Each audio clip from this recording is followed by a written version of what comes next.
Sayang, kita nak makan kat mana? You ni lambat betul you nak tanya-tanya I. You design Kalau Kak Nak nak tak? Kak nak tepi jalan tu ke? You? Tak nak lah, tak ada taste lah. I dah make up macam ni dah. Rambut I pom-pom-pom macam ni. You nak bawa I makan tepi jalan? Habuk-habuk macam tu. Tak nak. Kalau fast food nak tak? Fast food. Babe, high calorie lah fast food tu. You ni, I tengah diet tau. Kalau fast food tak nak, kita pergi makan seafood lah.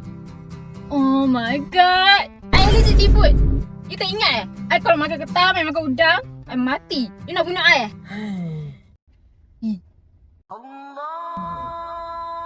Dah azan dah yang. Dah azan.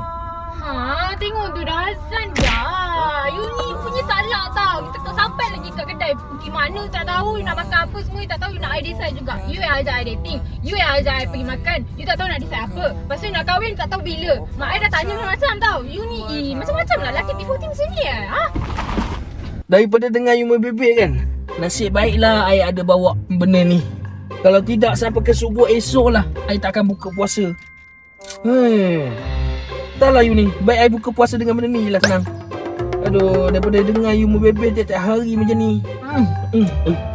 Sedap. Keluar!